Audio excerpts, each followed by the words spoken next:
so many people are scared to sing in public because they don't know if their voice is actually going to do it well. Today I've got my 4 top tips of how you can make sure that doesn't happen to you. So don't forget to subscribe, click the notifications so you know when there's new content, and please put comments and questions. I want to hear from you and help you clarify so you know how to move forward. Also, you can jump onto my link tree that puts one-on-one sessions with me or one of my team of amazing vocal coaches. You can also have a look at our course, which I've built out so you can have freedom at an affordable price. Awesome stuff. So here are my top 4 tips that can help you control your voice when singing. So the first one is reducing air. That's a game changer because high notes need less air. The second one is the back and forward, making sure you're sending the note in the right direction. The third one is using the nasty pharyngals. Now those nasty sounds really make a big difference. I'm going to give you some tips on that. And the last one is one of my favourite scales to help teach your voice to hit those high notes effortlessly so you can sing and have control when you sing. So the first one, and one of my favourites that changed my life when I was learning to sing the high notes, was reducing air. Now, as I've always said, I say all the time, singing is counterintuitive. So when we go for those high notes, we've got to have less air because the vocal folds are vibrating faster and faster and faster as we go for those high notes. As we go to sing, most people are just breathing too much when they sing, and it causes pitch issues, it causes issue with those high notes and tension, it causes straining. It even will cause restriction if you're trying to do licks or flexibility. So we want to start to practice to reduce your airflow.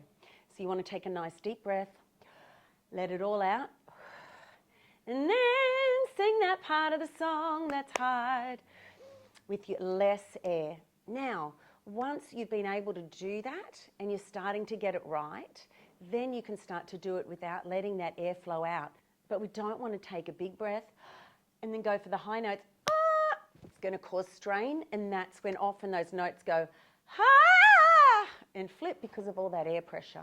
So that's a key one, reducing your airflow before you go for those high notes, before you're wanting to do those runs, until you've learned how to balance your airflow. Then you'll learn how to do it in a different way. But initially, that's the game changer. My second tip in how to control your voice when singing would be understanding that the high notes go back and forward, they don't go up. So if we try to go for a high note going up, we actually hit a ceiling and it's like we're pushing against resistance. But if we think backwards and forwards, it changes everything. So when we go for that high note, we're starting to think backwards and forward. It changes the direction we're sending the note, and then we stop feeling that resistance. Now you might feel a little bit of disconnect while you're learning that, but remember your voice needs 40 opportunities to learn to do something new. So just because it doesn't work the first time, keep practicing and feeling that direction that the voice wants to go with those high notes. Now the reason I say back and forward is when you're doing it right, you feel it going back and forward at the same time. So many people either talk about forward or back, but it's both. So when I do that, I can feel it going back and down and forward simultaneously. That's crazy, right? So have a play with that, but back and forward is going to change those high notes down. Okay, now my third one, and probably my other breakthrough one for me personally, was using the nasty pharyngeal sounds. So that's that crackly sound, and it recruits the pharyngeal muscle to help get our voice working as one. Instead of having it teaches it to work together as one. Now you'll still have the back and forward, but using those meow meow, all those kind of nasty sounds are recruiting that pharyngeal muscle. Now we've got to remember this is an exercise like going to the gym. This is not your singing voice. It's just teaching us how to recruit a muscle so we can learn how to sing and have full control of our voice. While we're learning, we're retraining those muscles that for most of us have been doing the same thing for decades. So we've got to reteach that muscle memory to do it in a new way. So why don't you try that with me? We're just going to go, nya, nya, nya. And there's got to be that rattle. Now, I feel that quite far back, almost in the soft palate. Nya, nya, nya. And also probably feel it a little bit forward. Nya, nya, nya. Now, remember, most people don't feel anything for the first couple of months because your brain switches off all these feelings. So don't worry if you don't feel it yet. It will come as you start to practice these shapes and feelings. So try that with me. Nya, nya, nya, Now what we're going to do once you've got that sorted is then we'll start to go for those high notes with a little bit of that. Nya. Start to feel how effortless it should be. And then I might go for a high note. I wanna sing, to practice how that feels. Then the next step will be to take the ugly sound off, but keep that placement. So that's the goal. That one is a game changer. And later you can sing with that na na na na na na na while you're feeling it, and then put it in that spot. That is a breakthrough. Okay, now the fourth one I want to show you now is how to use a scale to teach your voice to do that consistently. Because if you're just applying to a song with how to sing with more control, it's not going to teach the muscles to do something new. So that's where we want to start to practice those shapes and the feeling of it working together as we're going higher on a scale. Now I like ones that double.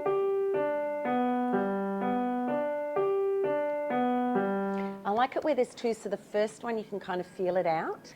Now I like it when it's on a double scale like that, so you can feel it out carefully, the first one, and then the second one generally you've got time to work out how it should feel. And remember, we're looking for the easy zone. Any resistance is wrong. So if you feel like you're getting stuck, go back to the beginning and try that tongue out. So let's try it initially with that ugly nya, nya, nya, nya, nya, nya, nya, nya, nya, nya, nya, nya, nya. Now you might want to start the first one softly. Nya, nya, nya, nya, nya, nya, nya, nya, nya, nya, nya, nya, nya.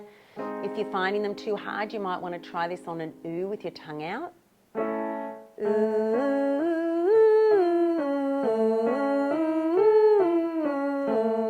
Because that's reducing that stain and just strain and just teaching you to start to get those areas of your voice working together so that you're going to have control in all the different areas.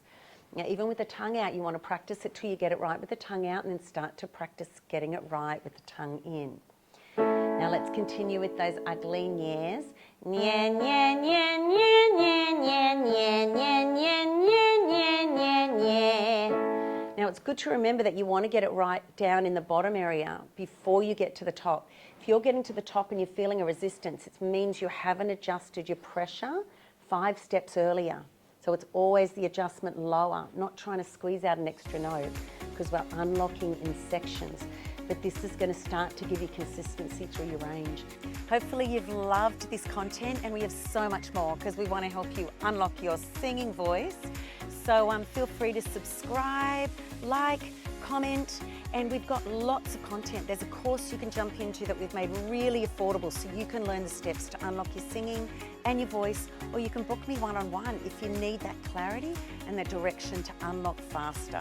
Either way, can't wait to see you in the next video.